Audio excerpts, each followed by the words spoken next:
মা কি এটা কি করছো? কাকের ঠ্যাং বগের ঠ্যাং হচ্ছে তো। এই বাজে কথা বলিস না তো একদম। এটা হয়নি মা, কিচ্ছু হয়নি, তুমি ডাহা ফেল। এই ডাহা ফেল মানে কি? হ্যাঁ ডাহা ফেল মানে তুমি পারোনি, স্বস্তিক চিহ্ন আঁকতে তুমি পারোনি। ঠিক আছে তুই এঁকে দেখা দেখি। বুঝতে পেরেছি। আমি না আমার অ্যাসিস্ট্যান্টকে ডাকি। কোথায়? হ্যাঁ কাকে? আমার বরটাকে গো। আরে আপনি কোথায় গেলেন শুনছেন? বাবা সত্যি কতদিন পরে এই যে হ্যাঁ গো শুনছো গো এসব শুনছি। আমিও কিন্তু আমার বরকে বলতাম জানিস তো, হ্যাঁ গো শুনছো ও গো। কি সুইট যে লাগে না ডাকগুলো, কি বলবো তাই না? বাবা গ্র্যানি, এই সময় আদিক খেতে না আমার একদম ভালো লাগে না জানো তো। আমি তো আমার বরকে মানে একে কোনোদিন ওই হ্যাঁ গো কি গো শুনছো এসব বলে ডাকতেই পারি না। হ্যাঁ সে কেন ডাকবে? ওই ডাকো তো স্টুপিড, এই যে অপদার্থ এইসব তো বলে ডাকো আমাকে। লিসেন, যে যেমন তাকে সেই নামেই ডাকা হয়, বুঝেছ? আচ্ছা কি হলো, আমায় ডাকছিলে? হ্যাঁ স্বস্তিক চিহ্নটা এঁকে দিন তো। জি বেগম। রিমঝিম। হ্যাঁ মাসিমা একটু দিন না প্লিজ। সিঁদুরটা। Thank you. নিন।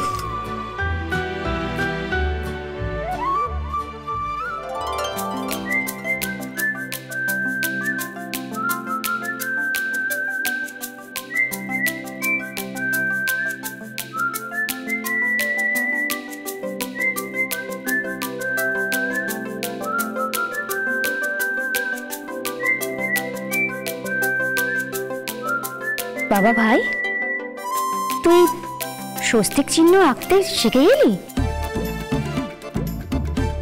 হ্যাঁ শিখে গেছি।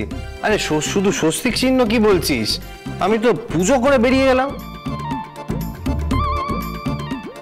সে তো টুকে পাস। হ্যাঁ সে তো তুই বই দেখে টুকে টুকে পাস করেছিস। না না না শিখে গেছি, আর আজকে তো আমি স্পেশালি এক্সাইটেড। ড্যাডকেও বললাম। কি? মা আমার সিন্নি মাখছে। আহা মায়ের হাতে সিন্নি মাখা খাবো। এই তুই ম্যা করিস না তো তখন থেকে, তুই তো আমাকে মম ডাকতিস রে। জমছে না মানে? এবার থেকে তোমাকে মাই ডাকবো। যা খুশি করবি, যা খুশি ডাক। নিন নিন অনেক হয়েছে, এবার সাজিয়ে রাখুন তো। এই তো সবগুলোই তো আমি প্লেটে রেখেছি।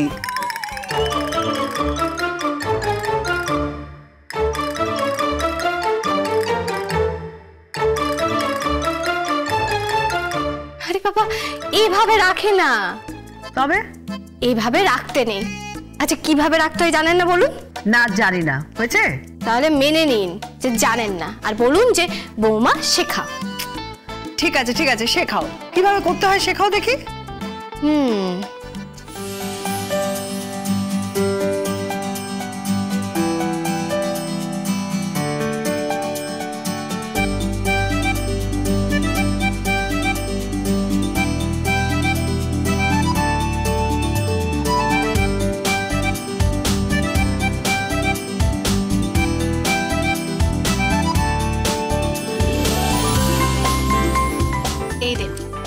এইভাবে রাখতে হয়, বুঝতে পারছেন? তারপরে পুজো হয়ে গেলে কলা, সন্দেশ, দুধ, ময়দা সব একসঙ্গে মাখতে হয়।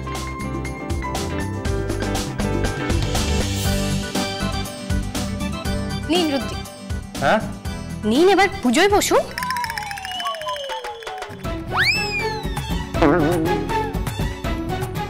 মানেটা কি? আরে তুমি পুরোই ডাকোনি? না না একদমই না, শেষে সবাই মিলে পাঁচালি পড়ে পুজো সম্পূর্ণ করো। বাহ কি সুন্দর না, যেন মনে হচ্ছে আমরা তিথির বাড়িতে বসে আছি, একদম অবিকল। এরপর নিশ্চয়ই ভাত, ডাল, বেগুন ভাজা, এঁচড়ের ডালনা, মাছের কালিয়া এইসব খাবো। তারপরে মুখে পান গুজে বসে বসে গপ্প মারবো, জাতি দিয়ে সুপারি কাটবো, সন্ধ্যেবেলা বসে বসে টিভি দেখবো। আর রুদ্রিক কনফেকশনারিজ ওটা তো উঠে যাবে। কেন উঠবে কেন? তোরা যা শুরু করেছিস, উঠে না গিয়ে তোর উপায় নেই রে। তিথি, আমি তোমাকে একটা কথা বলে দিচ্ছি, তুমি এই বাড়ির লোকগুলোকে যা নয় তাই বানাতে চাইছো, যা খুশি তাই করছো। কিন্তু একটা কথা জেনে রাখো, তুমি পারবে না। তাতে কিন্তু একুল উকুল দুকুলই যাবে, সংসারটাও যাবে, আর ওদিকে রুদ্রিক কনফেকশনারিজও উঠে যাবে। কে বলেছে যাবে? আমি যদি স্বস্তিক চিহ্ন আঁকতে পারি, আমি যদি কিভাবে সিন্নি হয় সেটা বলতে পারি, তাহলে আমি ব্যবসাও সামলাতে পারবো। আর সেটা আমি বারবার প্রমাণ করেছি, বারবার। এত কনফিডেন্স কিন্তু ভালো নয় তিথি, এটাকে ঔদ্ধত্য, অহংকার বলে, বুঝেছো? উদ্ধত্ত অহংকার নয়, এটা হচ্ছে আত্মবিশ্বাস।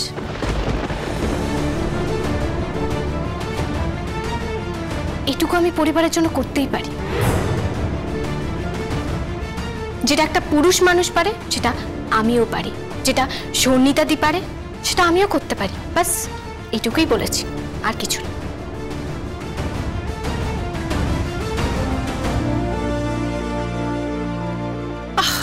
এই সমস্ত কথা এখন থাকতো, এবার পুজোটা শুরু করতে হবে। তো পুজো শুরু কর। এই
চল, বলছি তোমার সঙ্গে আমার কিছু কথা আছে।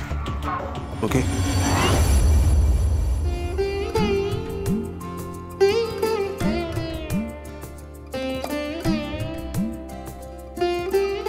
ओम भूर्भुवस्वः तत्सवितुर्वरेण्यं भर्गो देवस्य धीमहि धियो यो न प्रचोदयात्। ओके देवी আপনি কিন্তু ইহা কি সাইন করুন এখানে। আগে দেবী ডিভোর্স পেপার শর্ত অনুযায়ী সংক্রান্তি পেরিয়ে গেছে, এবার আপনার থেকে আমার মুক্তি পাওয়ার পালা। দেবী দেবী আমার অনুরোধ, আপনি যদি আর একটি বার দেবী আপনি যদি আর একটি বার বিবেচনা করিয়া দেখেন। কেন করব বিবেচনা? আপনি অ্যাজ এ হাজবেন্ড অনুপযুক্ত, অ্যাজ এ পার্সন অনুপযুক্ত, অ্যাজ এ প্রেমিক আপনি অনুপযুক্ত। একটা মেয়ে যে ভালোবাসা চায়, যে প্রেম চায়, যে সিকিউরিটি চায়, সেটা আপনি আমায় কখনো দিতে পারবেন না। You're nothing but a big zero, Mr. Purnachandra. So please, sign over here and end this. দেবী দেবী আপনি যদি বিনম্র চিত্তে একটিবার আমার কিঞ্চিত এই অনুরোধটি শ্রবণ করেন, তা হইলেই আমি কৃতার্থ হই। কেন করব? আপনাকে কৃতার্থ আমি কেন করতে যাব? আপনার সাথে আমার বিয়েটা একটা অদ্ভুত পরিস্থিতিতে হয়েছিল। আপনি বুঝতে পারছিলাম না ওই সময় আমার কি করণীয়।